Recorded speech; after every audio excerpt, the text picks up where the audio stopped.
liberty and justice for all. Thank you. Call the roll, please. Yes. Chair Holton? Present. Melanie Griffin is excused. Cliff Manuel? Present. Commissioner John Mickey? Here. Commissioner Pat Kemp? Here. Commissioner Reggie Dillon? Here. Commissioner Kathleen Starkey is excused. Commissioner Karen Sims? Here. Rich McLean? Here. Commissioner Janet Long? Here. Mayor Rick Kreisman? Here. And Mayor Jane Castor? Here. Before we start public comment, I would like to personally welcome Mayor Castor to her first meeting. We thank you for coming today. Would you like to say a few words? No, happy to be here. I don't want to extend the meetings. I'm in enough boards and meetings where people don't want to hear you talk, so just glad to be here. Well, thanks so much for attending today. I have not received any public comment cards. Can you give the PSA, please, and bring me any cards if there are any? Persons wishing to address the board are requested to complete a comment card and give it to staff.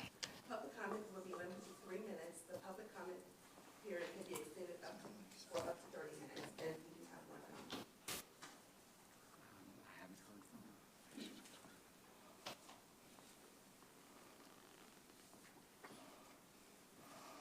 Okay, first up is Sharon Calvert.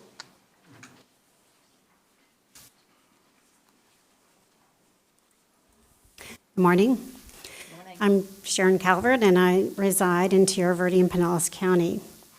I'm here again to request, that TBARTA remove PSTA Central Avenue BRT from your priority list. 2 of the 3 municipalities along the route, South Pasadena and the city of St. Pete Beach, have formally passed resolutions opposing this project.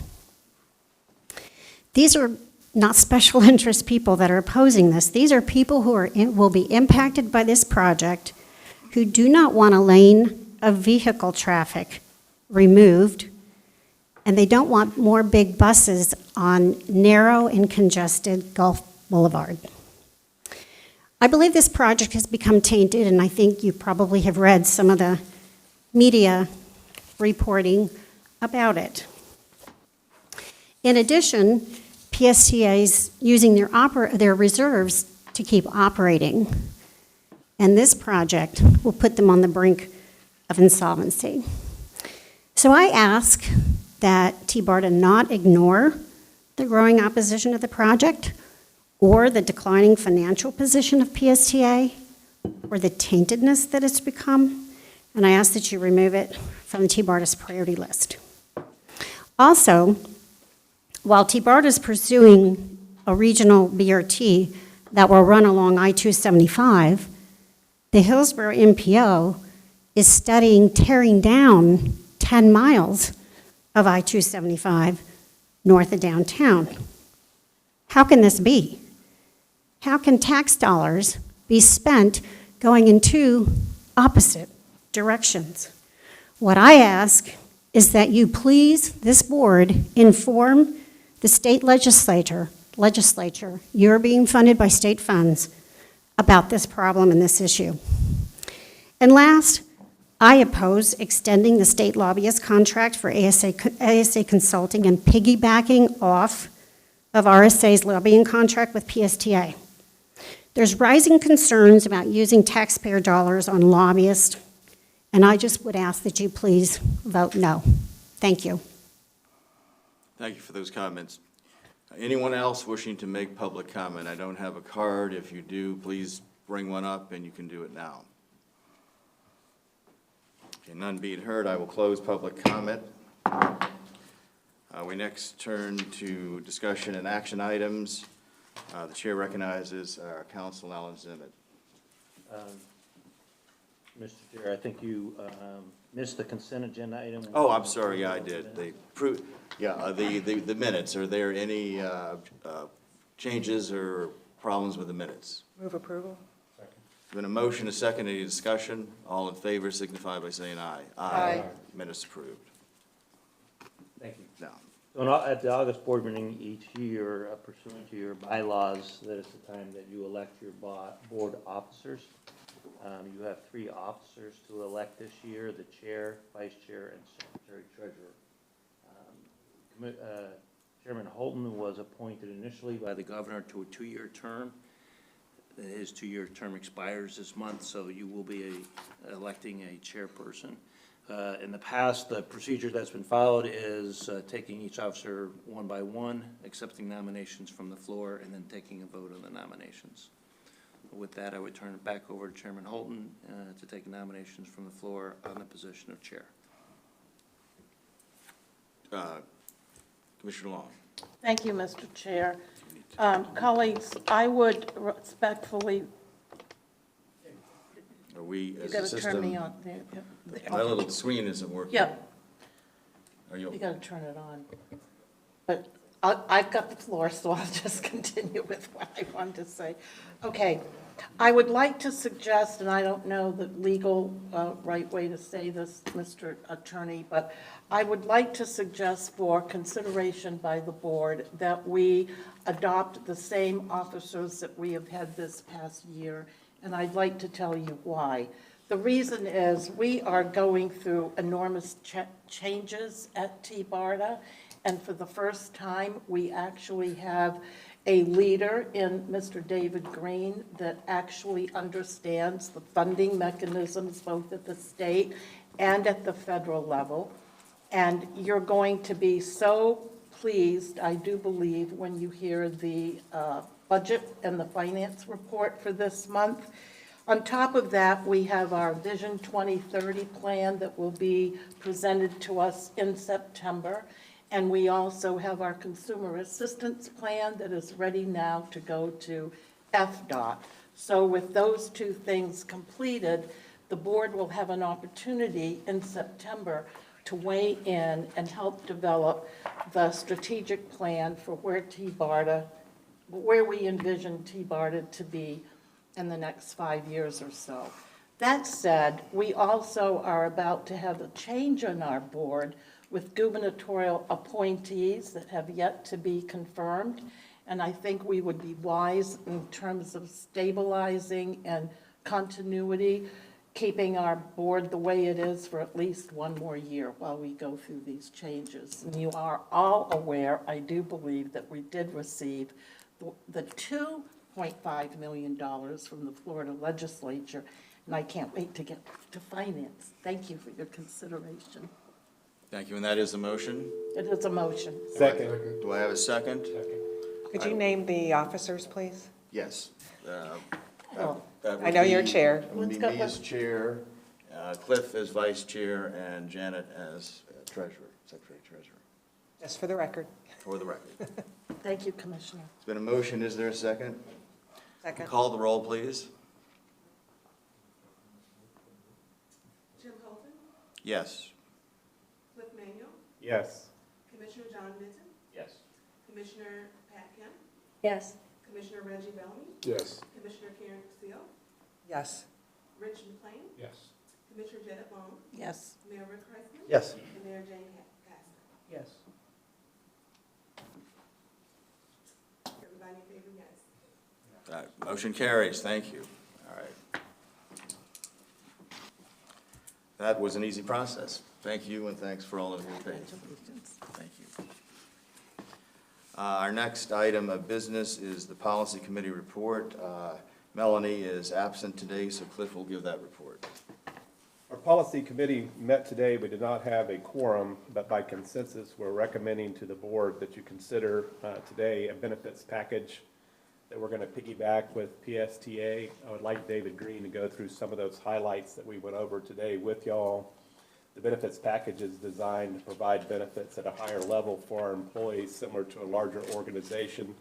And I think the PSTA piggyback option, which has also been reviewed by legal counsel, is a good option for y'all to consider. David? Thank you. That was a great summary.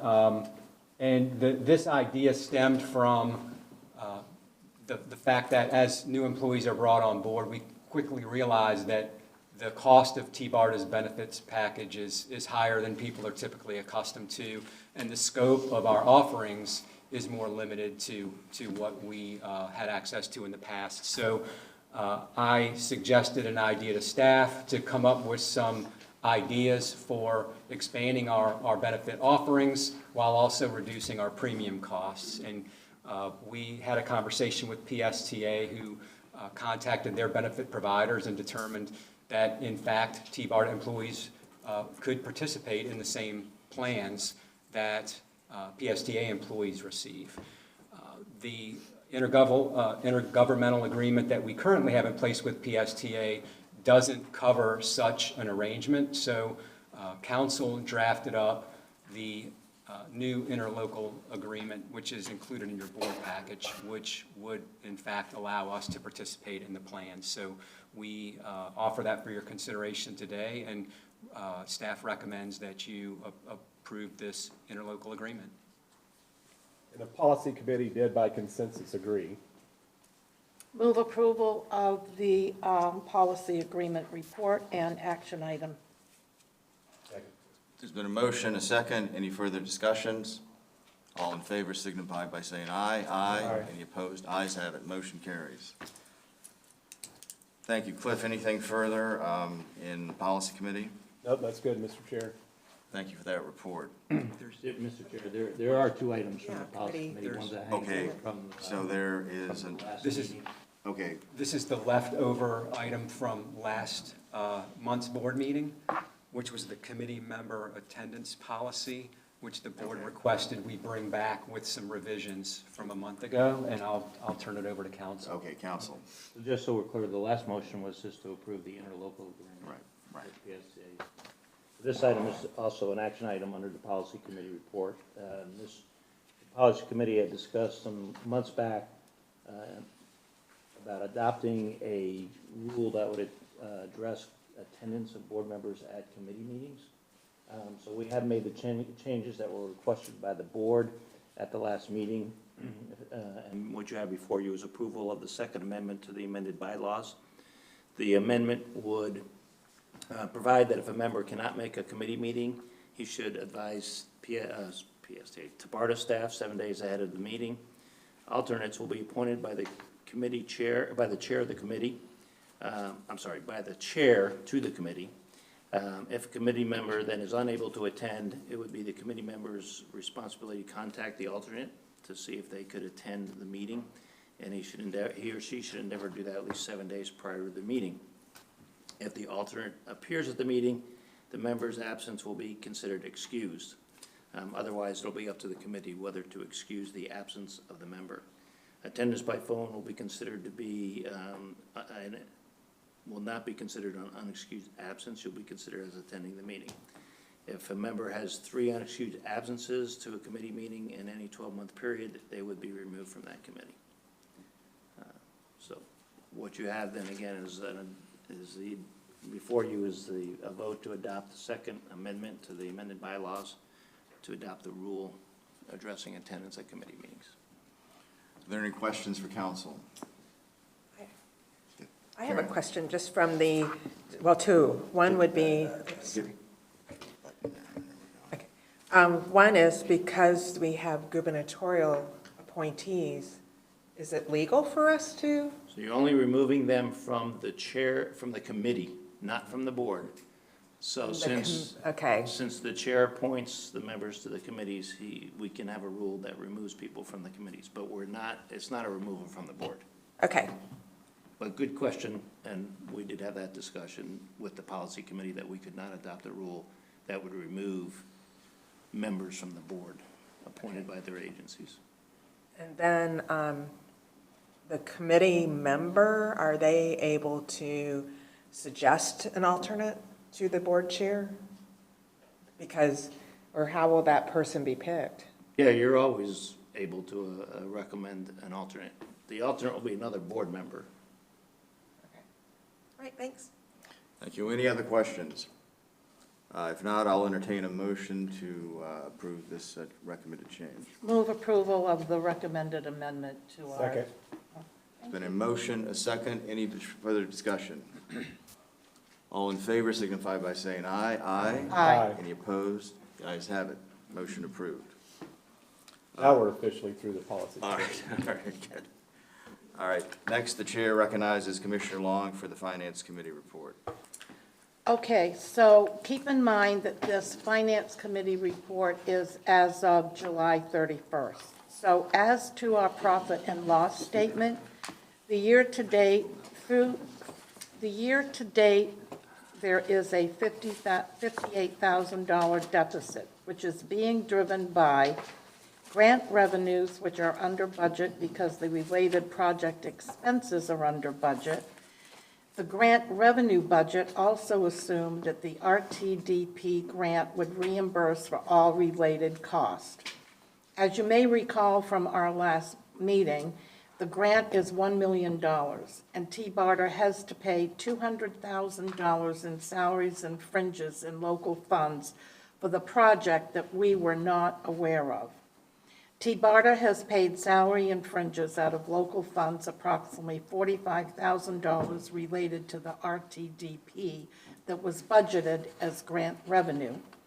Offsetting the favorable variance in expenses are salaries and fringe benefits related to additional staff, MPO regional workshop, and office furniture. As to the balance sheet, at the end of July, we had $103,000 in the bank. Grant receivables were $542,841, and that is very high.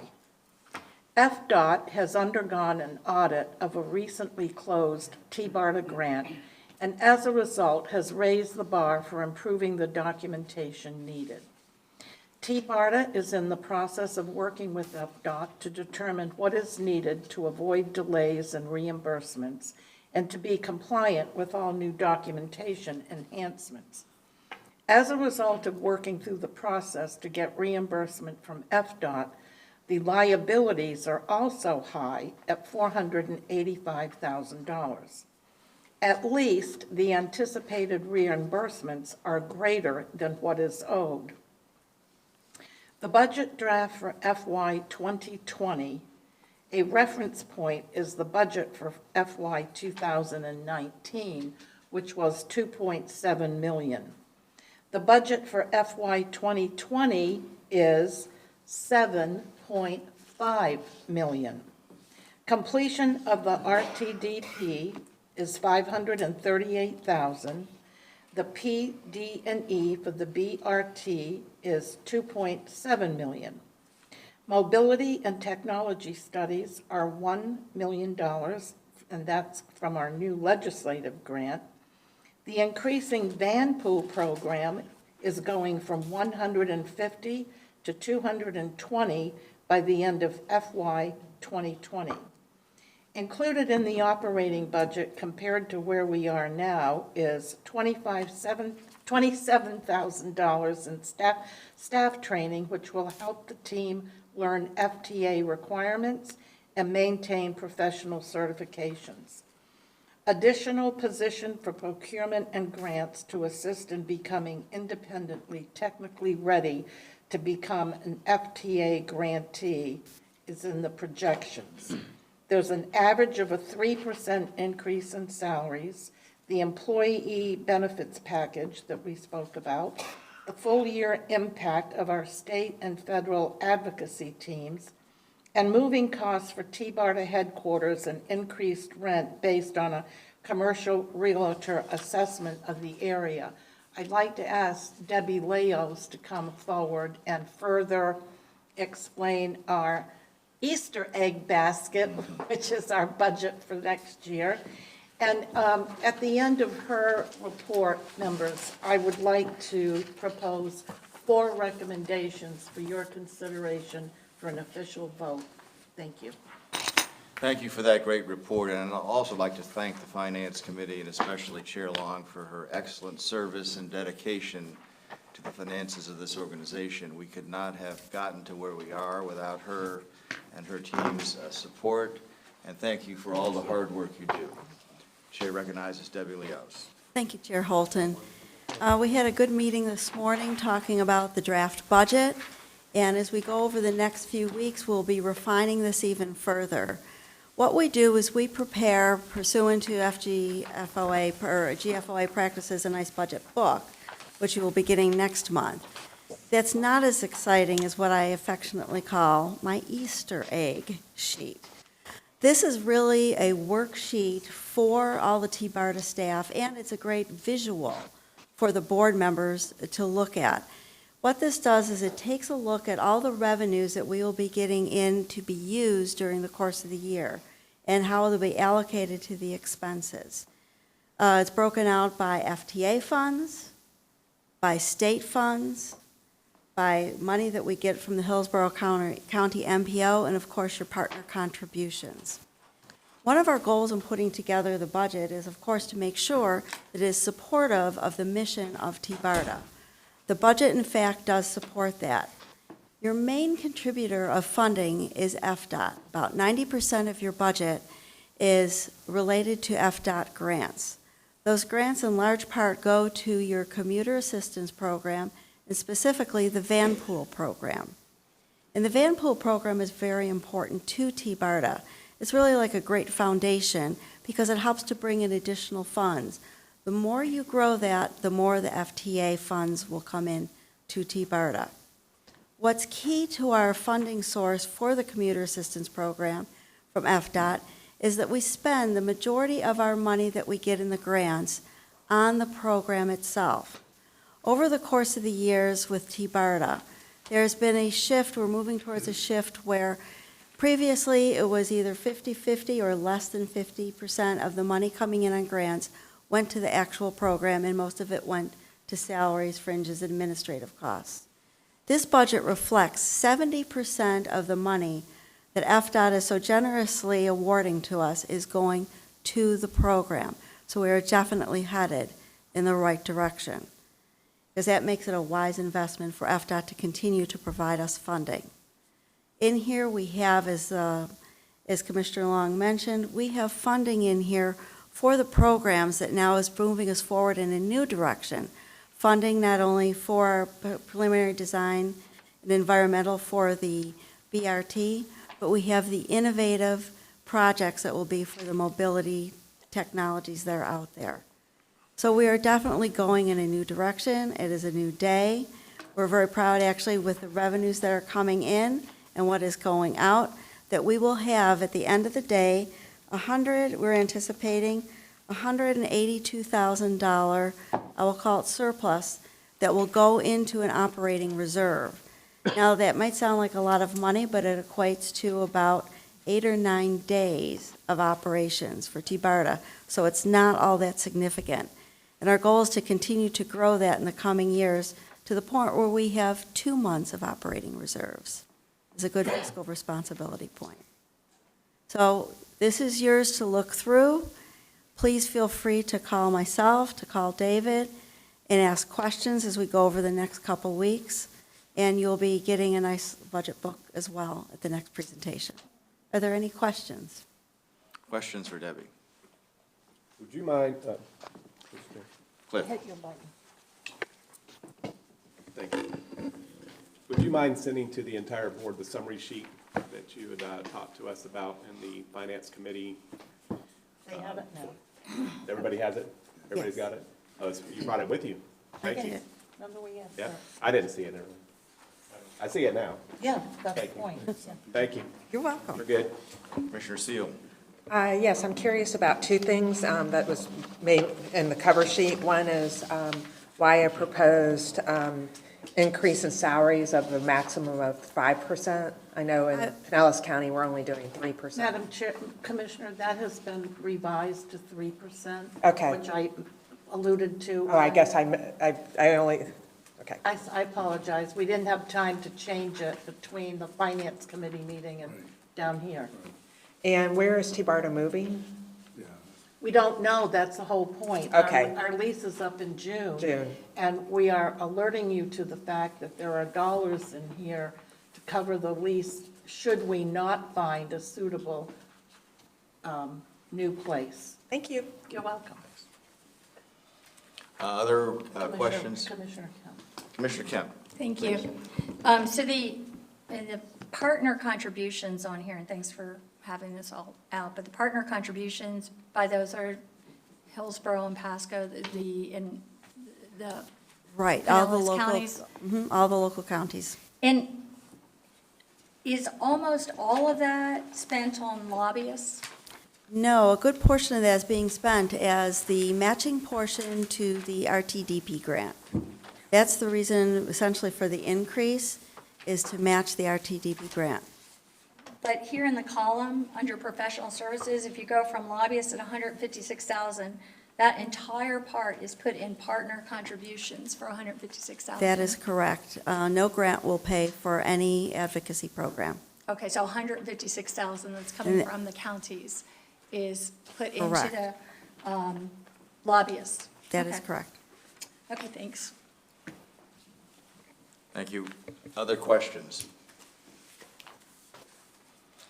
Okay, none being heard, thank you for that report, Debbie. Thank you, Chair. Okay, now can I have my? Yep, yep. Chair recognizes Chair Long. Thank you.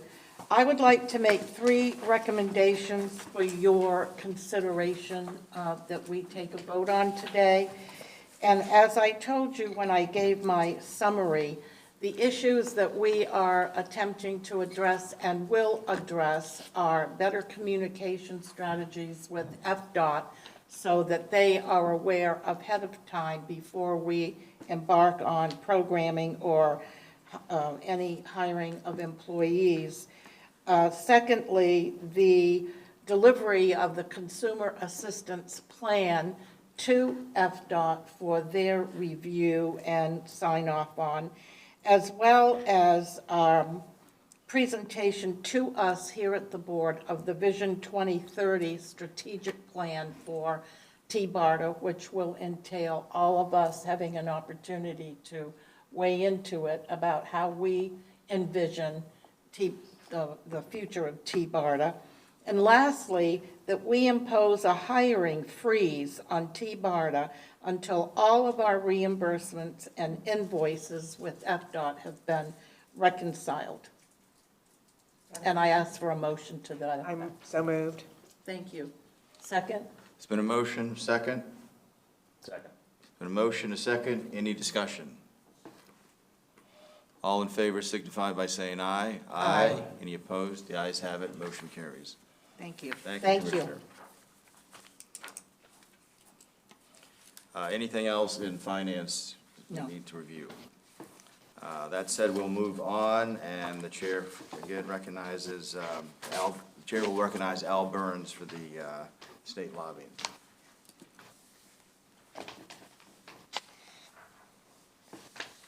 Good morning, Mr. Chair. Al Burns, Director of Procurement.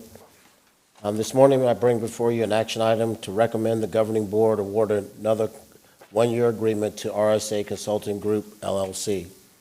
Just a little background on this. Last year around this time, BMO General Counsel brought before you a short list of firms and contracts that can be used for TBARTA to piggyback off of. At the October board meeting, the board approved piggybacking from PSTA's agreement with RSA. The piggyback agreement has one-year term and will expire in October 25th of this year. Earlier this summer, PSTA exercised this option. PSTA's board of directors authorized their CEO to exercise a one-year option with RSA. TBARTA remains eligible to piggyback off the PSTA's agreement. That's all been vetted, again, with General Counsel. TBARTA must secure services to continue state lobbying services. The fiscal impact of this is $8,000 per month, funded by local contributions. The recommendation is award another one-year agreement to RSA Consulting Group, LLC. I'd like to bring, as a reminder, we talked at the committee that next year, around June, PSTA will exercise has the option to exercise its last option with RSA Consulting. So, in conclusion, recommendation, award another one-year agreement to RSA Consulting Group, LLC, if there's any questions. Mr. Chair. Yes, Janet. So since this falls under the legislative committee meeting that we had upstairs, I would just like to let all of the board members know what we discussed at the legislative committee meeting. Ron Pierce is here this morning, and I'd like to ask him to come to the podium, please, if you wouldn't mind, Ron. Last year, you may remember that in our legislative package, we were hoping that we would be able to amend our statute to allow our mayors of Tampa and St. Petersburg, which are appointed to the TBARTA board through statute, the opportunity to delegate a member from their legislative bodies, one of their council people, to take their place at our TBARTA meetings if they are unable to attend. Because right now, it's a handicap for us in terms of the fact that these are the mayors of our two largest cities in the region, and very often they are traveling around the country and/or out of the country and are unable to be here. So that would help us more efficiently operate our meetings, our committee meetings, and our board meetings, because as you know, we often have an issue with getting a quorum. Secondly, we don't have a lot of committees meetings at TBARTA, but the ones that we have are very significant to the ongoing operations of TBARTA, and that is finance, legislative, and policy. So it is troublesome that because it's such a large region and we have a difficult time getting a quorum, we would like to be able to have our committee members attend by phone so that we can teleconference with them and be able to take a vote that way. For those of you that have participated, you know it's very beneficial. Otherwise, we have to regurgitate everything at our board meetings that have already been vetted in our committee meetings. There is already examples of this in state government for the one great example is Citizens. They have members all over the state, and it's very difficult for them to attend their committee meetings or board meetings, and so they participate via the phone. And lastly, we are wanting to be able to eliminate the CCC, the Chairs Coordinating Council, from under the umbrella of TBARTA because it has proven to be not effective. And Ron, if you would like to maybe speak to the sponsorships from our members this year going forward, so we have a member bill and can be sure that this comes up in the legislature this next session. Madam Chair, Mr. Chairman, board members, thank you for the opportunity before you this morning. Yes, last year we tried to accomplish some of these by doing an amendment. The transportation bill we're trying to get it amended to did not make it to the finish line. From those of you that have spent time in Tallahassee realize that sometimes packages are difficult to get to the finish line. They die under their own weight. So this year the strategy would be to file our own TBARTA bill. We've already had conversations with Senator Rasan about potentially sponsoring it, with Representative Toledo and also Representative Diamond as well. And so our goal would be is if the board would be willing to move forward with the recommendations from the committee is to have bill sponsors lined up by the end of September. Committee weeks, just as a reminder, start in September. We have one committee week in September, 2 in October, 2 in November, 1 in December. Session starts on January the 14th this year. So getting bill sponsors lined up and getting a bill filed, hopefully sometime in the September timeframe would be our goal. In addition to that, I think also going after additional funding in Tallahassee would be something that we'd recommend you continue to go after. The $2.5 million we received this year is non-recurring. We need to go back and try to get additional dollars to ensure that, specifically from an operating standpoint, continue to try to get some version of recurring or non-recurring revenue to ensure you have the budget you have today. And to further the comments that Ron has made, we have Debbie, myself, and the Finance Committee have settled on $1.5 million for our legislative ask again this next year, because going forward, and you'll hear it more in depth in our September meeting, we will be taking advantage of the proviso language that was in our monies that we received this year to study the cable-propelled transit opportunities, as well as the new technologies being utilized in Hyperloop. That was especially important to the legislature. And thirdly, the newest and greatest technologies that we've become aware of with the air taxis. So I look forward to those discussions, but you can imagine if you start down that path working on those opportunities, and then all of a sudden we don't receive our funding, it's critically, a big problem. So that's kind of where we are. Thank you, Mr. Chair. Absolutely. Thank you, Ron. Questions for Ron? Commissioner Seal. I just have one question, which is, where is the CCC going to go? Is Whit here? I don't really, do you know, Ron?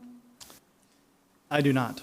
Yeah, that is a topic that seems to me that ought to be separated off as a separate discussion from approving Ron's contract and moving forward with our packet right now, because it involves a whole bunch of moving parts. If that's all right with Of the course. legislative committee. That's fine, I just wanted to, I mean, Table that discussion until another day, because I know you brought up concerns about that. I think the TMA has concerns about that in general, from what I understand. Yes. And I think that's a salient issue that all of us need to have a separate policy discussion on. I just thought if a bill was going to be filed, I just was asking. Yeah, that. we can, if we file our own bill, we can probably amend it to include that, if I'm correct, down the road. And It's proposed in it. Mr. Chairman, if it's the board's pleasure, what I would recommend is, I think we have agreement on the other couple of issues, the mayor's designee as well as potentially voting by phone. We could file that language. The good thing about having our own bill, we kind of control our own destiny at that point. If there's other things we want to include in that bill, we could amend it during the process. Okay, I move to approve his contract continuation. thank you. It's been a motion for approval and second. Any discussion? All in favor signify by saying aye. Aye. Any opposed? The ayes have it. Thank you, Ron. Congratulations. Do we need to separately approve the recommendations? Yes, I would appreciate it if you would. There were 3 recommendations. Can we go over those again? Okay. The biggest one is, because it encompasses the others, is that we impose a hiring freeze until all of our reimbursements and invoices have been reconciled with FDOT. I think that's approved. That we've already done that. I'm We already talking did about that. the legislative.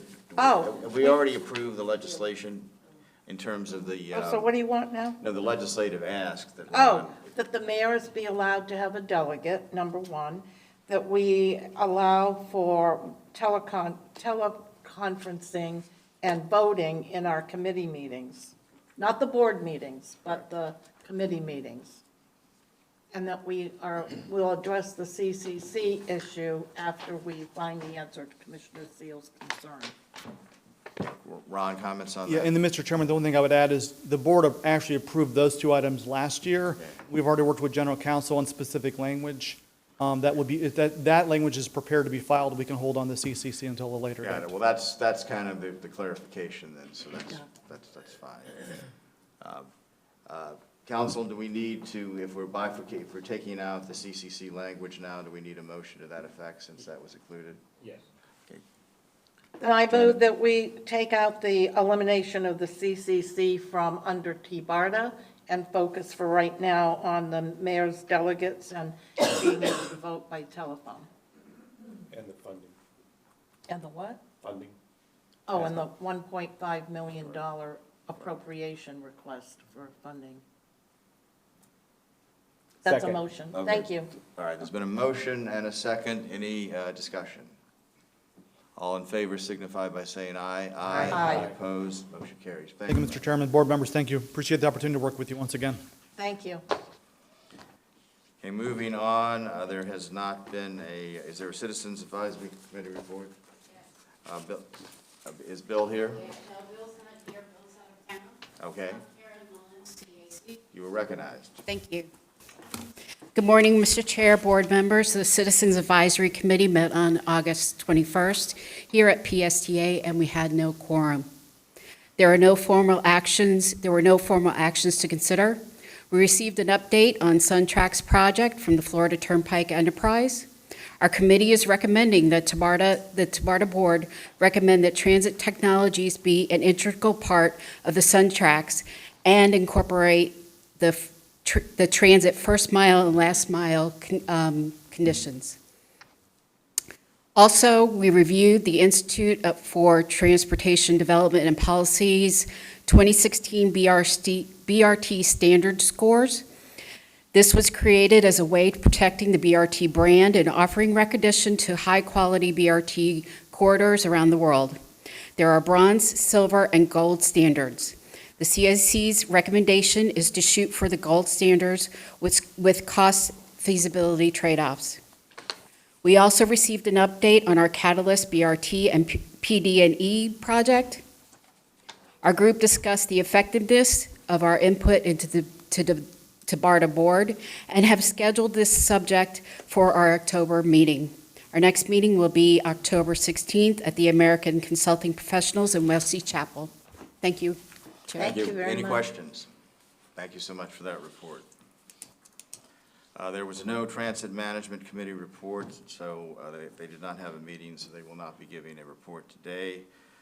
My report, I'll make my comments brief. Again, thank you for your faith in my leadership and the leadership team we have here with everyone, and thank you especially to this board for all the hard work you do. For the benefit of Mayor Castor and others, we encourage everyone to participate in committee meetings to your extent available, and we understand you have pressing needs, probably far more than TBARTA, but we appreciate you coming today and want to get this designate thing going, so you can appoint a designate to do that. But I would encourage all members to contact David if you wish to remain on the same committee or serve on other committees, depending on your expertise and interest, because we want to encourage, as we move forward, complete participation of everyone on the board and their input, because it's vital to the work we do here. So with that said, that concludes my remarks, and I will now recognize David Green for the director report. Thank you, Mr. Chair. Good morning again, everybody. I'd like to keep you all as informed as possible on our two largest projects, those being the PD&E for the Regional Rapid Transit, and also Envision 2030, which is the Regional Transit Development Plan that the 2017 TBARTA statute required us to complete. We do have a presentation in a few minutes on Regional Rapid Transit, so I'll just cover Envision 2030. You may recall that we had an online transit needs survey that was open for a couple of months. That survey closed on July 26th, and we distributed the final results of it in our weekly newsletter last Friday. I hope you all received that. Any of you who may not have, we can certainly make sure that you receive the results of that. Our next survey is being developed through MetroQuest, and that particular survey is going to help us prioritize the regionally significant transit projects, which end up being included in the final plan, which we submit to both FDOT and the legislature next year.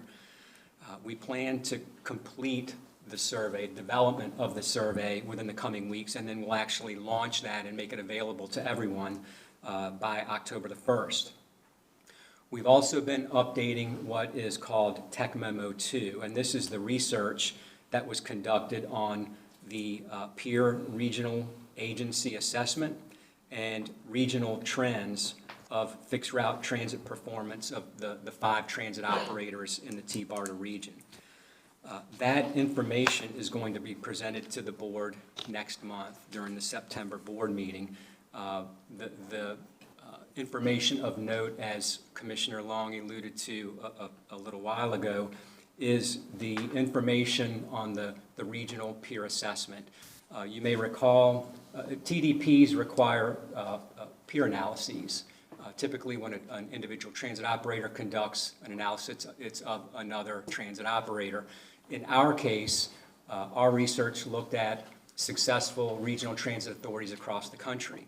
We looked at Seattle, Phoenix, San Diego, Minneapolis, Atlanta, and also South Florida. And that research included best practices. It looked at how these other regional transit authorities are structured, what their organizations consist of, how they relate to the transit operators in their particular regions. It looked at regional coordination, policy and governance issues, system planning, operations, things of that nature. All that information is going to be presented to the board next month, and then, as Commissioner Long indicated, we will follow up 2 months thereafter in November in order to give you all a chance to digest all that information. And in November, we'll be holding a board workshop in order to have the conversation here about what we would like TBARTA to become in the future and how our roles and responsibilities will relate to the other 5 transit operators in our particular region. So we'll be able to take all those takeaways from the peer assessment and then apply them to Tampa Bay. Next item is related to staffing. You may recall I mentioned last month that we had hired a project manager for our regional rapid transit project, and I'd like to recognize Brian Pissarro, who started with us on August the 5th. We welcome him to TBARTA. Brian comes to us most recently from Qatar, where he spent the past 10 years as a senior research associate, and he also worked in their BRT Institute and did much research on BRT systems. He also was involved in Hart's Metro Rapid BRT evaluations and also worked with PSTA on their Central Avenue BRT project a little bit. Prior to working at Qatar, Brian also worked for FDOT District 7 for a few years, and then prior to District 7, he was with FDOT in Tallahassee. Prior to working at FDOT, Brian also had experience in the military, so that was the cherry on top. But we welcome all the experience that he brings to us, and we're excited to have him on board overseeing our regional rapid transit project. Which branch of the military? Army? Army? Good job. And then finally, an update for the entire board, and we talked about this during the Finance Committee meeting as well. We have been working on something else that hasn't been brought up in a while, but it's the process of TBARTA becoming a grantee. You may recall that the statute says that TBARTA shall serve as the recipient of federal funds for intercounty transit projects, and TBARTA's 2018-2019 agency action plan also called for completing the process for designation as an FTA funding recipient. TBARTA is in fact already a direct recipient of federal funds, but we're not a grantee. There is a little bit of a difference. We currently can receive funds, but we don't apply for them and manage them ourselves. We are actually a sub-recipient through PSTA for the federal funds. The process of becoming a grantee requires submission of a packet of information which demonstrates legal, technical, and financial capacity in order to actually perform as a grantee. It's a lot of information. It involves several questionnaires, presentation of policies and procedures.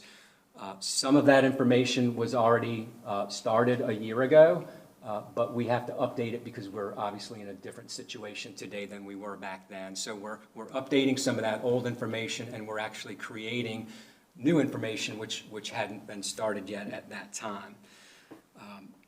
But to me, the most important part of demonstrating a capacity to perform as a grantee is actually having the capacity. So what we have done is we have partnered up with PSTA, who's obviously been an amazing resource for TBARTA, but we have developed a bi-weekly training session with them to cover what's called the Triennial Review Book. And that covers all of the compliance requirements that TBARTA would need to follow, or any grantee needs to follow in order to act successfully as an FTA grantee. Some of those requirements are included in the FTA Master Agreement or annual certifications and assurances, but the FTA Triennial Review Guidebook is the Bible. I want to thank Debbie Leas and Pam Reitz, who is PSTA's grants manager, for them making themselves available and for all of the knowledge and information that they have shared with us. But we will continue on our bi-weekly training sessions in order to help TBARTA's relatively new staff to transit develop the knowledge and capabilities to, again, perform successfully as an FTA grantee. We will continue that and developing the information packet. Our goal is internally, there's no deadline for it, we're shooting for the end of December to have the packet of information together and ready to submit, but we're certainly willing to work at the speed of the board's interest. Great, thank you. Any questions for David? Okay, none being heard, I'm going to go right to the presentations now, so we will have plenty of time for those, because I don't anticipate much old or new business. So the chair recognizes Jennifer Fortunas from FDOT on congestion management lanes.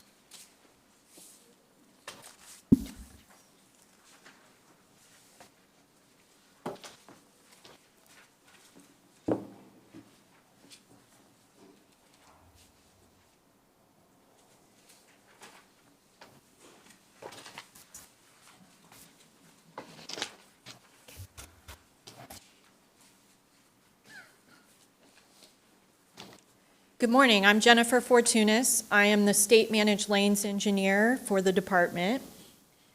And today I'd like to talk to you about managed lanes, some of our proposed managed lane networks and express bus, and some experiences with the express bus service in South Florida.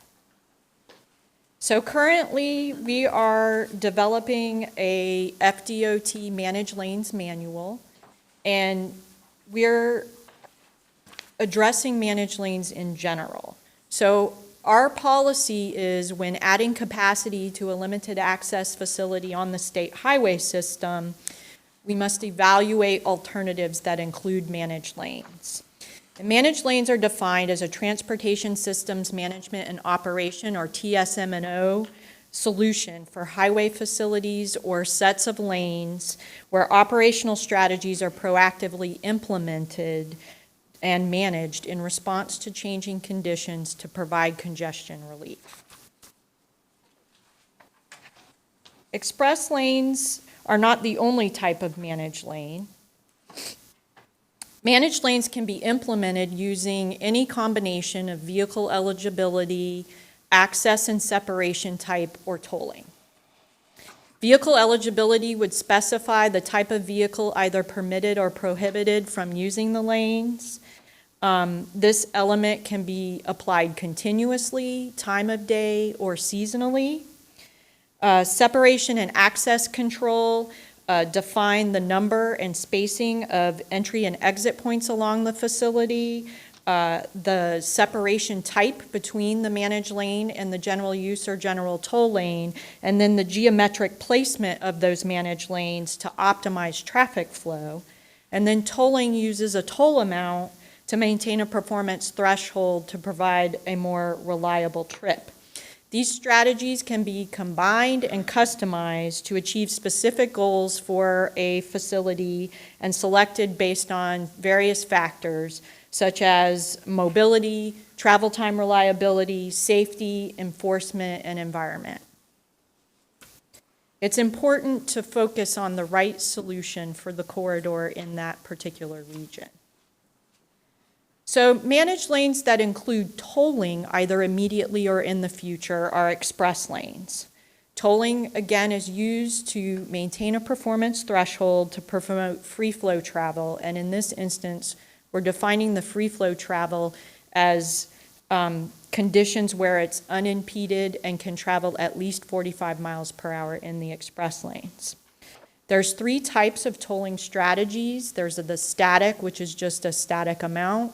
There's time of day, which applies only during certain hours. And then there's dynamic, which is a variable real-time traffic monitoring of the conditions in the express lanes to set the toll amount.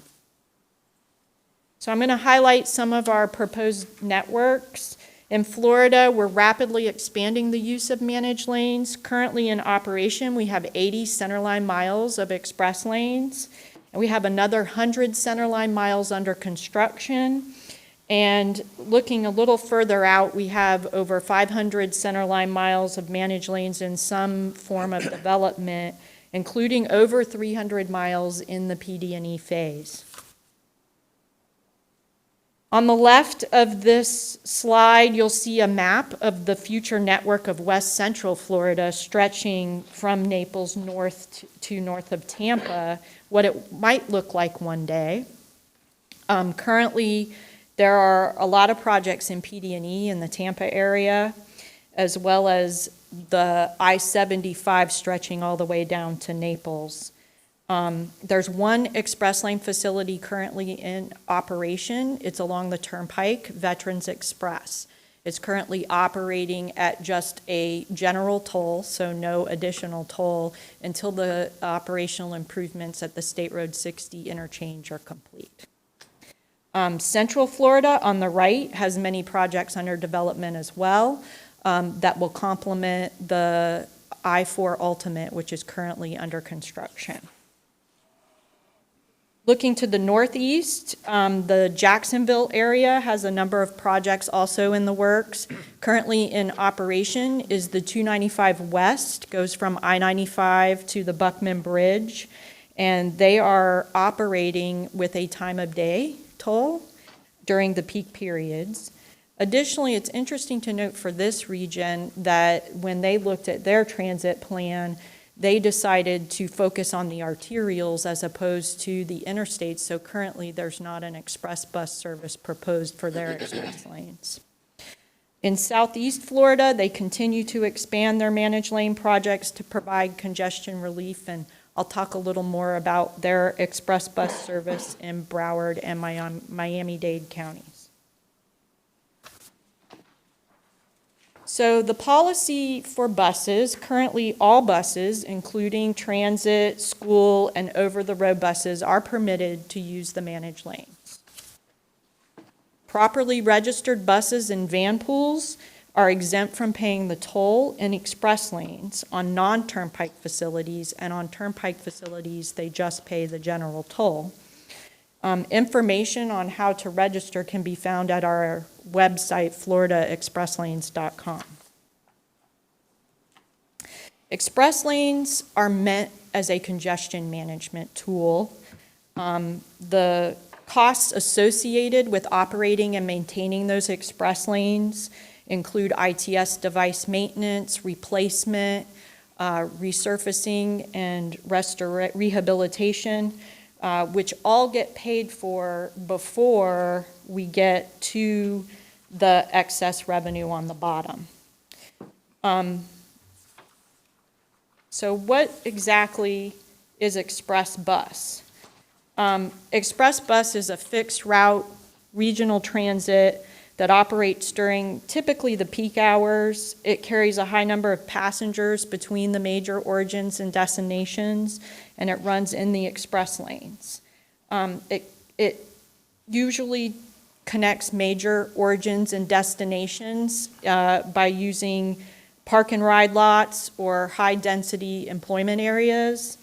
It also, for this area, that might mean routes that connect park and ride lots from lower density areas in the county to downtown Tampa, downtown St. Pete, West Shore Business District, the USF area, or Ybor City. The park and ride lots enable the people to park, get out of their car, and get on the bus. These are some typical definitions of different transit services that all support regional connectivity but might be utilized in a slightly different way.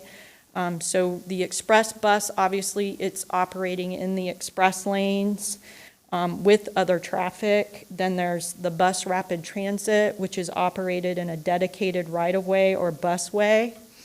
And then we're looking at some bus on shoulder, which would allow the bus to use the shoulder under certain operating conditions, such as when speeds in the general use or general toll lanes drop below, say, 35 miles per hour. And it's our understanding that TBARTA is looking at all of these strategies as part of their regional transit study. So some of the benefits of Express Bus, we improve the person throughput. It provides travel time reliability. Being exempt from the toll can encourage some transit ridership.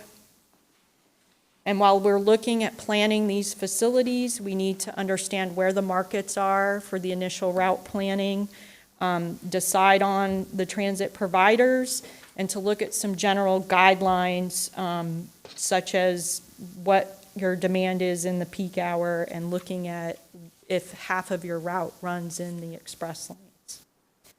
Park and ride lots are really key, and express bus service is very dependent on their location for connectivity. They encourage the transit ridership, and they also should be located to ensure alignment with planned managed lane access points. So some information about the express bus in South Florida. There are express bus routes in along 95 Express operated by Broward County Transit and Miami-Dade Transit. There's 8 routes, and then there's 2 routes along 595 Express. And these serve mainly the passengers that travel from Broward County to downtown Miami. So express bus service began in 2010 along 95 Express. It was funded through a public-private partnership, the Value Pricing Pilot Program, and an urban partnership agreement, which involved the Miami MPO, the Broward MPO, the Miami-Dade Transit Agency, the Broward County Transit Agency, FDOT, and FTA. And FDOT provided some startup funds within the partnership agreement for vehicle purchase and O&M. And then in the first year of service, it was very, very successful. They found that ridership increased total person throughput 16 to 20%. And due to the success of this, the routes were expanded to along 595. And they also increased the park and ride lots. Originally, there were 3 lots, and now there are planned for 8 lots. So 95 Express, not only are the express lanes operating at a desirable speed, but also the general use lanes are operating at an increased speed as well. The bus is in the express lanes, and it's providing a more reliable trip to the customer. So bus ridership increased on average 170% compared to the conditions before 95 Express were in place. And as stated previously, the primary benefit is that it improves the person throughput and the mobility in the express lanes. And so, for example, in 2017, Express Bus increased the average vehicle occupancy from 1.3 to 1.7 persons during the peak period, the PM peak period, which is contributing to the 25% increase of person throughput. Additionally, what's really interesting is that this express bus service has been successful in attracting new choice riders because it provides that benefit of travel time reliability. Onboard transit surveys showed that 80% of the riders indicate that they do experience a travel time savings. 53% of the new riders were influenced in their decision to take transit because of the express lanes. And 38% used to drive alone, and 86% have access to a vehicle. And then I'll just end with some of the performance. We have annual performance reports for our express lanes facilities. They're located on floridaexpresslanes.com. And I'd just like to highlight the statistics reported on the average monthly ridership for 95 Express. It's averaging approximately 106,000 people per month who use the express bus. So it varies between 90,000 and 120,000 on average. And then on 595 Express, it's an average of 16,000 people using the express bus service, and the monthly ridership varies between 14,000 and 18,000. And with that, I'll take any questions. Thanks for that report. Members, questions? Yes, I have a couple Mayor. of questions. How long has this, how long have the express buses been in action? It's over 10 years. They began in 2010, so 9 years. And do you know what the capacity is? It looks like they have the the super buses on here. like They do the have two- the articulated buses because they needed to increase the capacity of the different buses. I don't know the exact number of the bus capacity. All right, and on the percentages, it would be interesting to know how many passengers in total, and then will fit on the bus, and then how many they have on average riding. Because the percentages just, I don't think are paint the true picture. But they've seen, through those years, they've seen an increased ridership Correct. every year? Excellent. Okay, thanks. Thank you. Thank you. Other questions? Rich? Just to continue on Mayor Castor's question there, I noticed on your diagram here, it shows that they've actually flattened out from about 16 on ridership. Is that correct, or do they continue to grow? If you look at. Let's see, are you referring to these, the average monthly riderships? I mean, on average, over the year, it continues to increase slightly, but monthly, it kind of ranges between. Yeah, and I was asking that question to get at capacity. Is it being limited by the number of buses being used, or is it just, that's where it's going to be at? I'd have to, If I could, to look just real at quick, 'cause I did Secretary. I talked to my counterparts in South Florida about that question. And one of, what they told me is their big constraint right now is the park and ride lot capacity. And that's why they're expanding the park and ride lots, because they say the park and ride lots are full if you can't get more people to be able to park and use it. So that's one of the reasons that they're building some new park and ride lots, because there seems to be more demand than what they're able to satisfy right now. Thank you. You just hit on what I was getting at. Other questions? Commissioner Long, did you have a question? I did. I wanted to know if the buses run at peak travel times or all day long.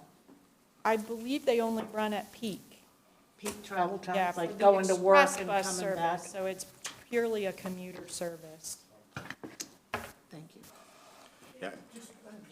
Yeah. You know, it Mayor. would be very interesting to see the whole 9 years and what the ridership is there, because there's probably a correlation to how bad traffic is down there and the increase in ridership, or, to the previous point, has it flat? hit a plateau? Yeah, we can definitely go back and pull that information. One final question I had, and we brought this up at one of our prior meetings, and I'm glad to see that the Turnpike is actually giving no tolls or reduced tolls to rideshare. We were under the impression here that that was in a state of flux here with Thea and our rideshare in Tampa Bay. Do you have any position to that in terms of how you interact with Thea, or if we need to see them about waiving tolls on the Selman, for example? Oh, yeah, we don't operate that particular facility. I understand, but Okay. you interact with them to the extent, since they use SunPass, to talk to them, or would we need to approach Thea directly for discussions on that? Maybe Mr. Secretary could. So are you referring to having them waive tolls? Yes. Probably would be a discussion to have directly with Thea. I mean, I do serve on the board at Thea, so, and I don't remember this coming up at our board meetings, but certainly we do provide support to them back office on things like SunPass, but they make their own decisions on those types of. Well, to get in sync with the rest of the state and the Turnpike Authority, you think it would be, and it's in everyone's interest to do that, I think, so. Yeah. Appreciate that, and I'm glad we're able to do that here. Commissioner Kemp. Thank you. The 95 Express, that has, I've looked at these a long time, so that has, is this 3 stops in Fort Lauderdale, and then it goes all the way straight down to 3 stops in Miami? That's my understanding. I don't know right off the top of my head exactly what the route does, but that's my understanding. Okay, thank you. I think that's real critically important, and that's one of the things that I have raised about this design. I have read a lot and followed its ridership and everything, and so, as I believe, it does have 3 stops in Fort Lauderdale, and then goes straight across an express bus with 3 stops in Miami. That is a system for express bus, which they call that, which I don't see any different than what we do or should be doing. I mean, characterizing it in other ways and investing a bunch of money I think, it makes sense. And yet we're talking about all this, putting in these stops in between and not really having an express bus service that I think would be attractive.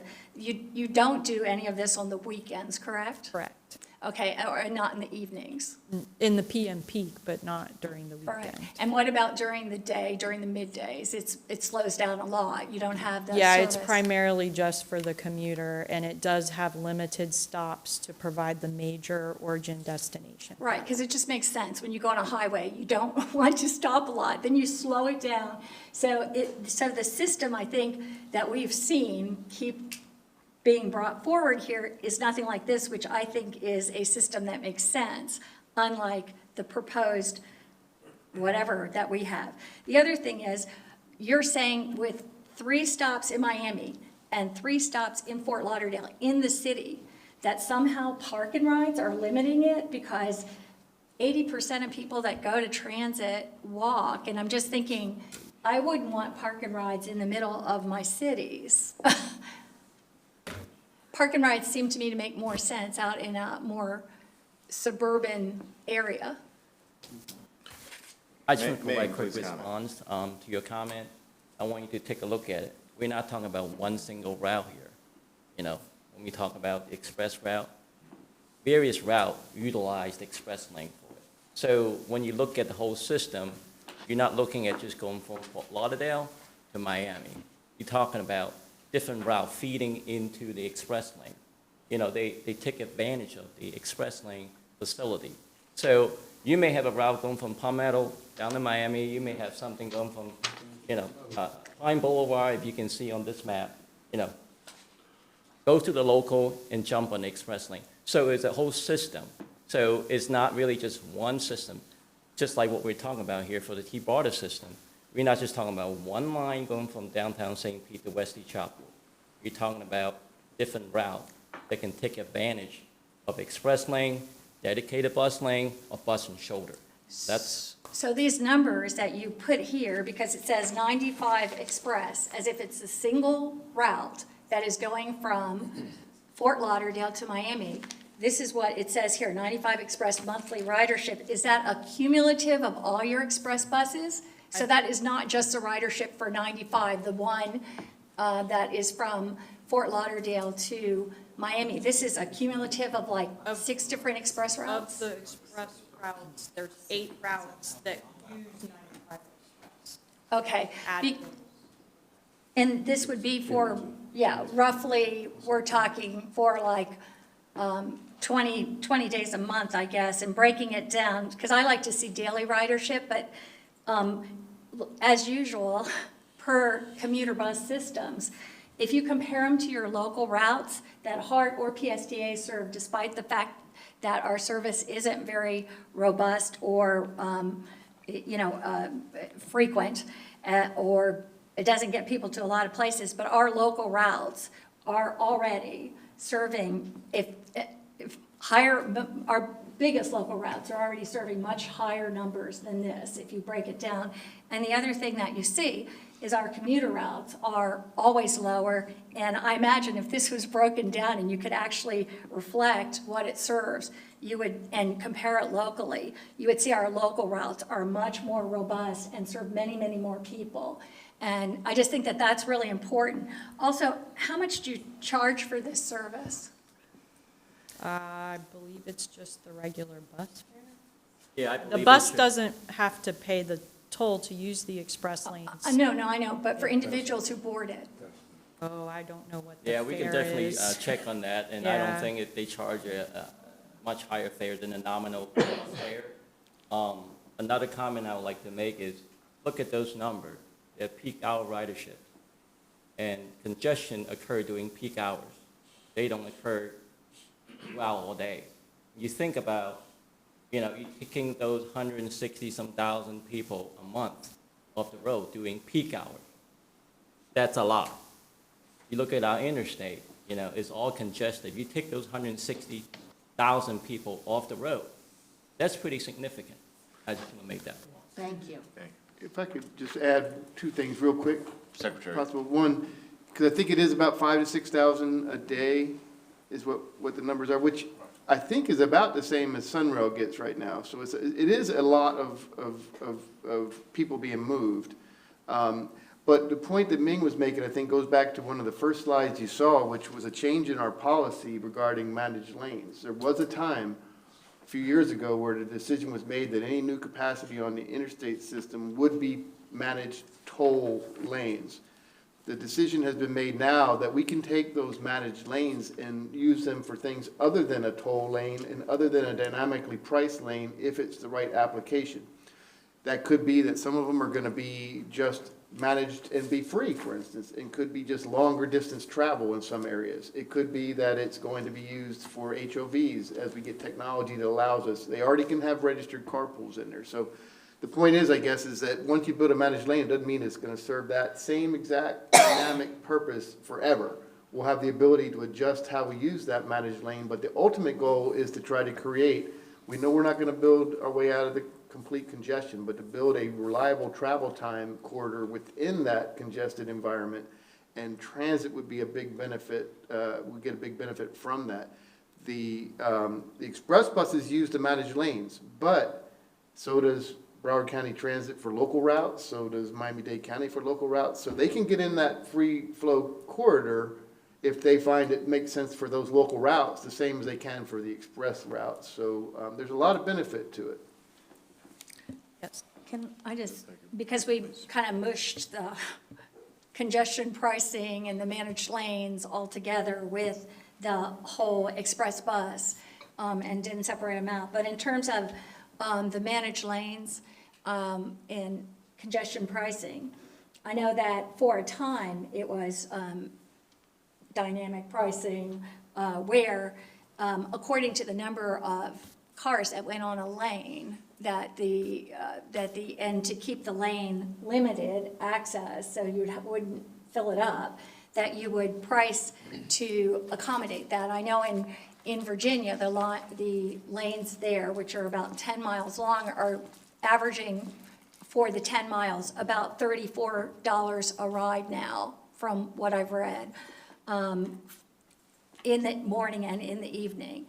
But I know that here, as they started to rise up above 1050, that there was huge pushback in the legislature here, and that from Miami area, from residents there. So it's limited to a ceiling of 1050, correct? That is correct. How has that affected the passage in the lanes? It does make it difficult to maintain the 45 miles per hour in the Golden Glades interchange area. Okay, thanks. Thank you. Thank you so much. Okay, the chair now recognizes Scott Pringle for an update on the PD&E, and I think we have a great video to see as well. Good morning, Scott Pringle with WSP. I am the consultant project manager for the I-275 Bus Rapid Transit Project and Development and Environment Study. Rolls off the tongue, right? So one of the first things we did, working very closely with David and TBARTA staff, as we went through the process of developing a brand for this effort. You will see that presented in front of you. We are affectionately terming the study itself Regional Rapid Transit. I hope you find that it's a much easier description of what we're doing here. It's short, it's very succinct, and to the point of what we're trying to accomplish in this particular project. So, I'm going to quickly walk you through an overview of where we are and where we're going, give you a sense of the overall schedule for the Regional Rapid Transit, talk to you a little bit about some of the outreach and coordination that we're undertaking, and then ultimately have a conversation and some input about the goals moving the project forward. So just a quick overview. When you think about taking a transit project, especially a premium transit project, And working it all the way from an idea on paper to actually being in operation and moving people, you have approximately about 5 different steps to get that accomplished. First being planning, then being feasibility. Both of those have been completed for this particular project. The Regional Transit Feasibility Plan was brought forward to this board and approved in November of last year. That puts us into steps 3 and 4, which is looking at the preliminary engineering, doing some design, complying with the National Environmental Policy Act, and doing all our environmental compliance work, so that at the end of the day, we can go forward with a grant application to the Federal Transit Administration, and hopefully get approval for funding that will give us the opportunity to go right to final design, construction, and operation. So the team that you have working on this project for you, between WSP and AECOM, is the best in the country. Between those two firms, we have done the greatest majority of delivering BRT projects across the country. This map is just a quick sampling of some of those projects. So I'm really excited that we have this amazing team to bring to our disposal. On our team, we have, like I mentioned, AECOM, and I'm going to introduce Don from AECOM in a couple of minutes. We also have folks like InfraStrategy, which are some of the best funding and financing experts in the country. And even here locally, we have Tyndall Oliver, who, as you know, is leading the Regional Transit Development Plan, providing a lot of consistency between both the PD&E, or the Regional Rapid Transit, and the Regional Transit Development Plan. Our team and the experts that are on our team have been leading the charge when it comes to freeway BRT, which is essentially what we're talking about here, whether it's between Denver and Boulder, Colorado, in Seattle, and even a project that's being started and initiated in Atlanta for the Georgia Express Lanes State Route 400. So we're going to tackle the project based on these 5 primary milestones. Our first milestone that we've been working on to date is taking a look at what came out of that feasibility study, that Regional Transit Feasibility Plan, addressing the concerns and comments that we got from public outreach through that process, developing some options so that we can carry them through into our second milestone, which is identifying a recommended alternative, effectively about 10% engineering and design on that particular concept. We're looking about spring of next year to come to a recommended alternative. At that point, a good chunk of next year, we're going to be taking that recommended alternative and actually putting it through that NEPA, or that National Environmental Policy Act procedures and policies, complying with federal law to determine our locally preferred alternative, which would be about this time next year.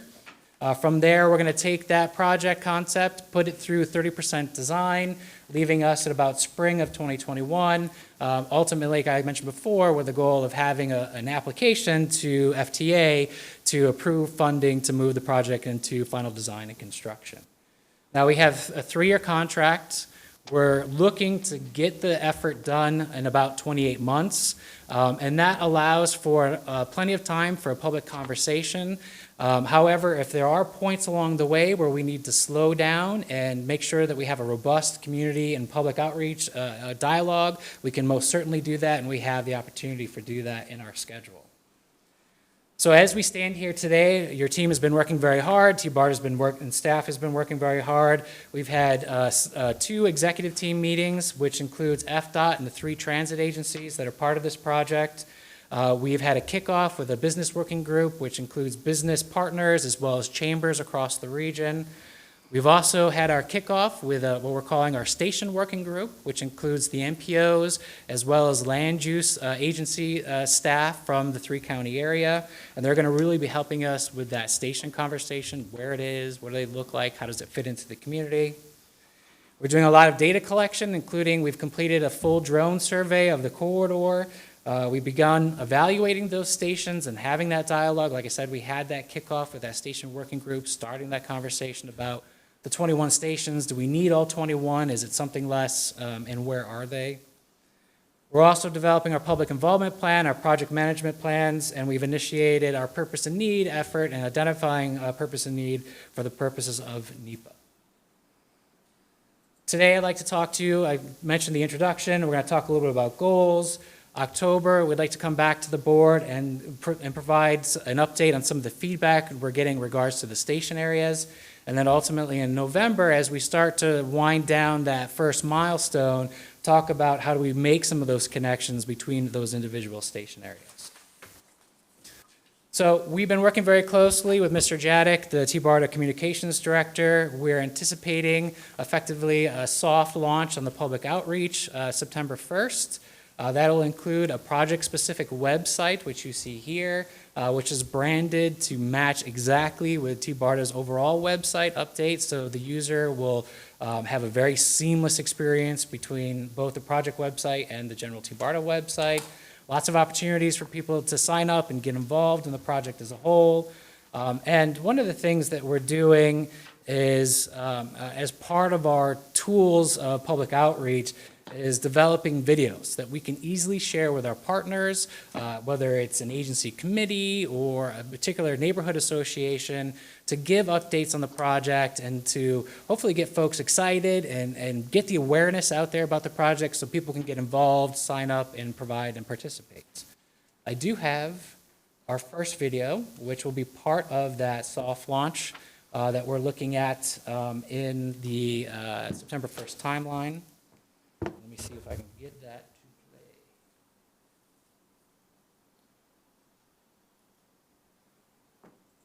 to play. I will have that for you in a moment. It worked very well right from this machine, too. So actually, while I fix that, I'll definitely give you an opportunity to look at the video. When we move to, moving the project forward, like I mentioned, we want to have and establish the goals for this process. And what we're doing and what we're focusing on is building upon the success that we had during the Regional Transit Feasibility Plan. So we had a purpose for the RTFP, which was identifying, those regional options and that regional service.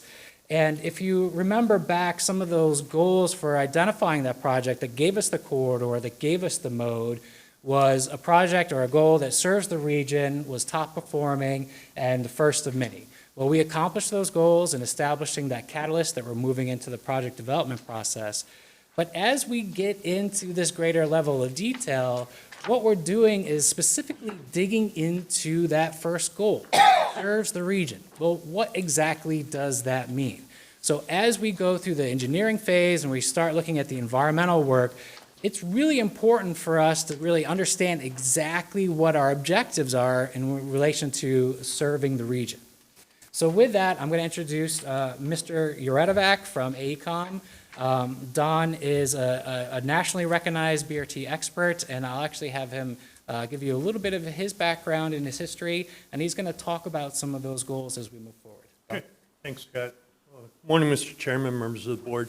As Scott mentioned, my name's Don Uretovac, and I'm with AECOM. We're serving as a subcontractor to WSP. A little bit of my background, I joined AECOM following a 30-year career with the Greater Cleveland Regional Transit Authority, where I had the honor of being a project manager for the Healthline BRT there, which has been recognized by the Institute for Transportation Development and Policy as the best BRT in North America. Why? Not only because of the physical characteristics associated with the Healthline, but also how it performed. Just in a nutshell, experienced a 68% increase in ridership, 35% reduction in travel time along the corridor, over $10 billion of new economic development along the line, and a 95% customer satisfaction rating. So I'm very proud of that. And that was, as Scott said, it's transformative, and that was the first of what is now 3 BRT lines in Cleveland. And, then I've been working on BRT in New York, started with their first line. They're now up to about 10 or 12 and still growing. So this won't be a one-shot deal with the I-75 St. Petersburg to Wesley Chapel, because once it's implemented, once it's operational, residents see the benefits of it, you're going to be getting requests for other communities in your region as well through that system. So with that, one of the first tasks is in addition to the public involvement, is we have to formulate what we call a purpose and need statement, which is a Federal Transit Administration requirement, which is a document that says, why the heck are you doing this project? What do you hope to achieve? Well, what we hope to achieve, and I'll go through a number of potential goals and objectives, which we've been working with TBARTA staff and Project Executive Committee. But throughout the course of the project, you're going to be called on to make countless number of decisions.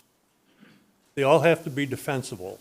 And you're not only going to get double guessed on these decisions, you're going to get triple and quadruple guessed on them. So it's important that we be able to have defensible positions that we could relate back to a set of goals and objectives. It said we did this because it complies with this goal with respect to economic development or with increasing ridership or improving operations in the quarter. So just briefly, you know, some of the draft goals which we're starting to articulate and discuss among the different stakeholders is mobility for residents. What does that mean? It means we want to increase transit ridership, provide more balanced modal choices, and particularly choices for elderly and transit-dependent and minorities so that they can reach jobs, housing, and other trips. Another important one is premium transit service. One of the things we often do when we take the video out to the public, people respond, well, that's not like what I envisioned a bus system to be. I wouldn't ride a bus, I would ride that. So it's not your grandfather or your grandmother's bus system. It's got upscale passenger amenities and experience, and like I said, improved travel time and reliability, and also importantly, helps improve the image of TBARTA as a progressive, dynamic organization within the community. You know, as being development director for the former Greater Cleveland Regional Transit Authority, once they saw the advantages of working closely with us and bringing transit into the project and funding, you know, developers, we would often become their first or second stop in the development process to see what we could do to enhance their development, make it more successful while possibly reducing their costs. The Healthline BRT, a good portion of that was spent on improving the public infrastructure. Why is that important? Because now the developer wants to redevelop a building. We've done the streetscape landscaping from his front door out to the other side of the boulevard. Why is that important? It saves him the money on improving the sidewalks, putting in the landscaping, making it a more impressive and pleasing entranceway to his development, which thereby decreases his cost on the overall project, which improves the economics of it immensely. Another important consideration is improving access to jobs. Accessibility to not only existing, but planned development opportunities as well. We need to look forward to not only what's there today, but what's coming. I was amazed at how some of the areas are exploding with new development along the corridor. So we have to be sure, Scott's team has to be sure that it's designed in a manner which can accommodate those future development opportunities. Development of an operating plan to serve the needs of the public. As young lady here said, you know, what buses serve it, you know, local buses, express buses, BRT buses. You want to maximize the number of buses you put in your public investment. That only makes sense, number one, from an investment standpoint. Two, because it saves the operator money by increasing his speed and reliability along the corridor. And also to serve areas for affordable workforce housing. It's always a big issue, especially in communities such as this, where you have a lot of service industry workers to support your tourism. One of the big problems is having affordable housing or access to affordable housing in close proximity or reasonable proximity to their jobs. So we'll be looking at that as well. Context-sensitive community stations. You don't want to put an ultra-modern station into a historic community. Number one, residents aren't going to want it. Two, FTA won't approve it. 3, your State Historic Preservation Society will throw you out the door. So we have to work with the community to develop a consistent identity for the system, but yet modify the stations so that they blend in with the surrounding communities and help support what the local communities and neighborhoods are trying to achieve in terms of their, excuse me, in terms of their identity and their plans for the area. By improving that, having the identity, being consistent with the plans for the area is another means of fostering improved economic development. Lastly, we also wanted to design our infrastructure improvements. How do you do a road improvement or a bridge or access to these stations that complements and supports what the community is trying to do with their bike paths and pedestrian paths, jogging paths, whatever else they're doing in terms of transportation infrastructure in their community to help improvement. One of the nice things that FTA has recognized is eligible funding is not for the immediate, not only for the immediate transit improvement. It's access to and from the improvement as well, sometimes up to a quarter of a mile. So we could build a nice, building a nice station is fabulous if you can get to it. So we build an accessible one, not only accessible for those with disabilities, but those that may want to make it safe and convenient to use, lighted pathways, trailblazing graphics, whatever have you. Seamless transit was another thing that was identified. What does that mean? It means the ability to transfer easily between modes, be it a park and ride lot, be it a feeder bus service, be it parking your bike.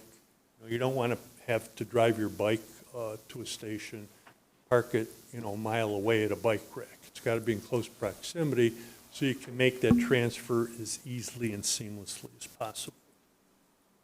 Supporting local transit, there's going to be a number of different operators, and that's still to be determined who's actually going to be running the BRT, who's going to be using it. But we need to make sure that we accommodate everyone's needs so that HART and PSTA and all the other users, potential users of it, can use it in a consistent manner and that it accommodates their needs. One of the things we may be looking at is elevated platforms, so people just walk on and off the bus seamlessly. But, if someone's got a low platform bus, someone's got a higher platform bus, they're not going to work. So we need to work with the local transit operators to make that transition as easy as possible. One of the mistakes we made in Cleveland, and in hindsight it turned out to be a mistake, when we're building the system, we went to all the vehicle manufacturers and we said, what's the standard floor height? 15 inches. So we built our platforms up at 15-inch height. Several years later, the industry changed it to 14-inch platform. So now when we have to replace those buses, we either have to elevate the roadway, make it more level, or else reduce the surface of the platform. One of the lessons learned then is now we don't design them at 15-inch or what the current industry calls for. We're designing them at 13 inches. So there may be a little bit of gap now, but it certainly beats the heck out of having to raise the roadway or lower the platform. We want to support our local partners. Who might they be? They may be your job access programs. Number of different community groups rely on, getting a job is the ultimate goal, and transportation is a critical link in that chain, getting the potential user from his home to that employment opportunity. Economic development. As I mentioned, Cleveland is an excellent example. We do have a high platform rapid transit system, which was built in 1954, and it was located in a railroad right-of-way. Why? Because it was easy and cheap to build. The consequence of that is that the development along railroad right-of-way that happened in 1954 is still evident there today in almost 2020. So it hasn't had the great economic development impact because the development trends were already set. Here, we're doing it a little differently with our bus rapid transit system. We're working with the community, with the Cleveland Clinic. You employ 35,000 people. Why don't we take the entrance from the clinic from Prospect Avenue, which is at the back side of the quarter, and make it the front door to the health line? They've done that. We've put in a few extra dollars to make that transition easier. That's one of the biggest users, not only for employees or visitors, but people they're at the hospital, they want to hop on a quick, reliable ride to go down several miles to a restaurant, do their banking, whatever it is, while they're waiting for their appointment, or waiting for their person that they're there for. Also, what happened with the health line is there were 3 different developmental uses. One was institutional, one was residential, and one was commercial. We had to design a system that accommodated all of those, and that was one of the keys. The system in the residential area looks and works different than the system in the institutional area and also in the commercial area.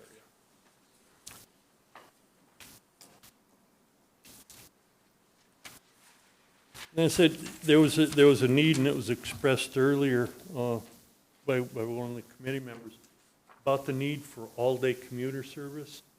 That's very important, again, particularly in an area of this, a lot of tourists. And the all-day commuter, which could be for medical, could be for educational, could be for shopping, that works also well for the visitor market. People who want to go from the beaches out to maybe some shopping malls. So that's another important critical element, why the service will be operating all day as opposed to the express bus service may just operate in the rush hour time period. And then lastly, one of the key things is the quick, reliable, and frequent service, which everyone mentioned. Again, in Cleveland, we're able to reduce the travel time by 35%, which is significant. And another thing, particularly in this quarter, as I saw riding it the other day, the bottlenecks at 3 o'clock in the afternoon. By having our own exclusive lane and prioritization treatment for traffic flow, we're able to improve the reliability. So things like working mother, which has to pick up their child from daycare no later than 6 o'clock, she can now be assured that she's going to be there by 6 o'clock to make that trip. So we'll be refining these goals even further as we go along and interact with the Citizens Advisory Committee and TBARTA staff and all of you, and look forward to that opportunity. Thank you, Don. And as Don mentioned, the next steps here is taking these draft goals and working them through the individual committees, and then bringing them back to you at that October board meeting for some additional conversation. But at this point, I think, Mr. Chair, if interested, we can certainly open to questions. And really, we're just making sure we're heading in the right direction, and have we missed anything that needs to be? Are we not going to be able to see the video today, or is there a technical I will matter with be that? able to play that. If you would like to see it now, I can do it now, or we can wait until after How conversation. long is it? It's less than 2 minutes. Say again? Less than 2 minutes. I would recommend we see it now and then have questions, because there might be some questions regarding the video.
And that Thank you. concludes the video. And as I mentioned before, and I apologize for the not being able to play that smoothly first go around, but the primary goal for this installment of the video is to get people interested, keep people engaged in the project, and drive them to our website. But as we go through the process and we get some more decisions made and get some more details as to the actual composition and makeup of the project, we're going to add modules to this and, you know, keep using this as a tool for our public outreach.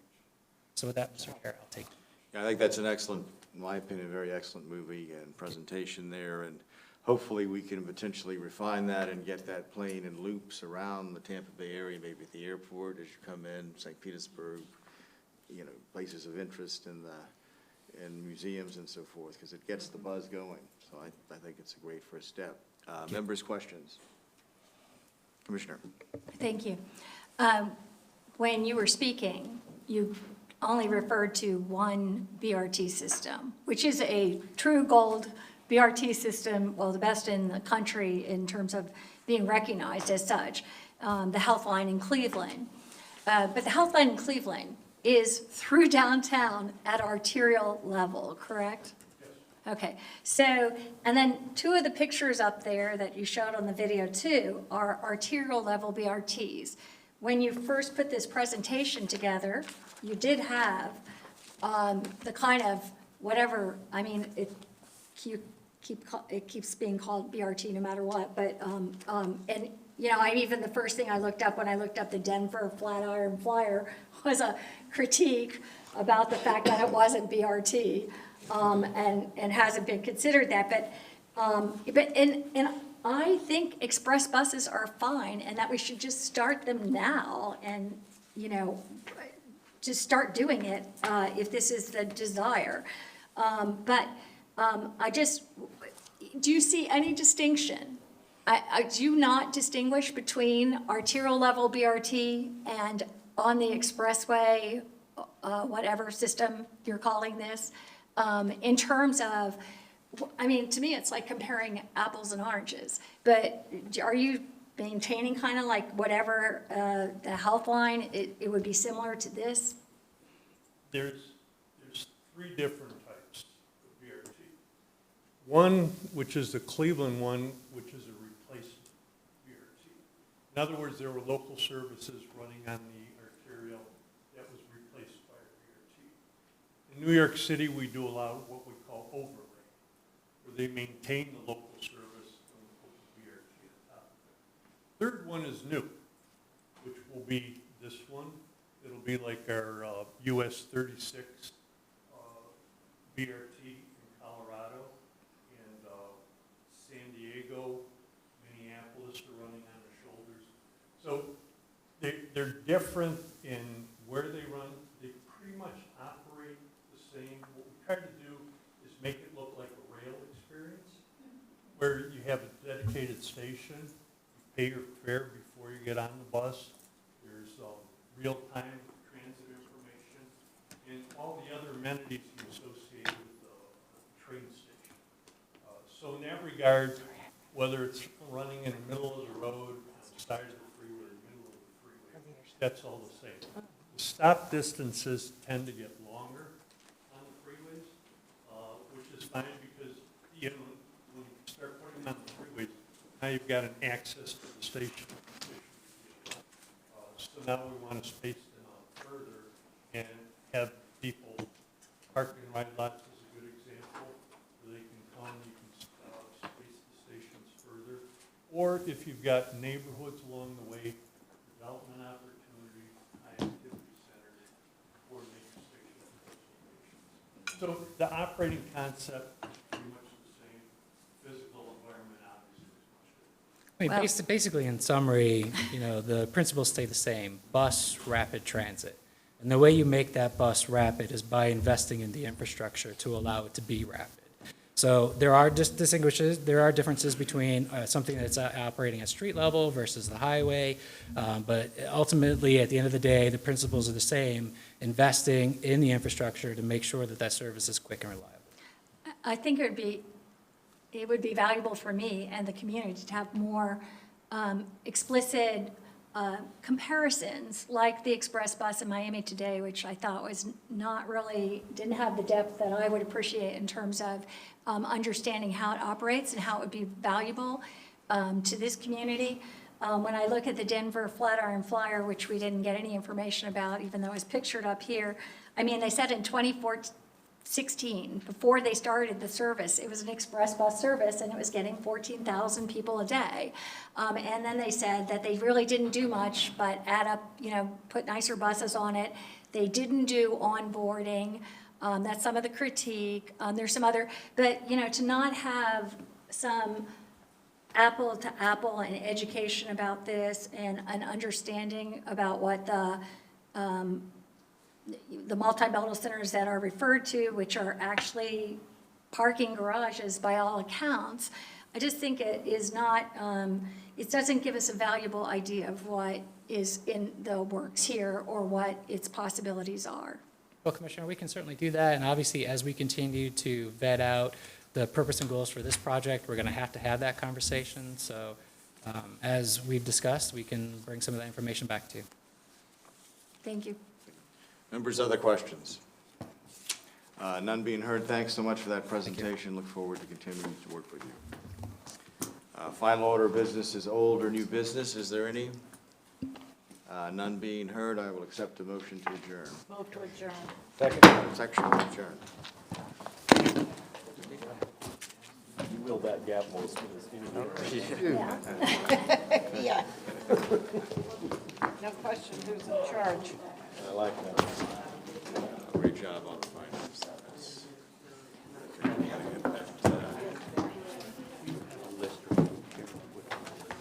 Mayor, have a wonderful weekend. Thank you, you too. No, I can get it to you though, and I was going to reach out to everybody to see if they had any interest on serving that particular pool. I do. And same for you. I'll go later. Let's Unless- look at it, grab. Serving on committees. Okay. I just wanted to be the same that you're on. I don't even know which ones I'm on quite. Oh, yeah. I'll look. I'm supposed to be in Orlando, but I'll see. Oh, thanks. I thought the level of the presentation was Orlando. really boring, I just have to say, I mean, that was a joke, she didn't even answer my question. From my house to like Buena Vista. That was ridiculous.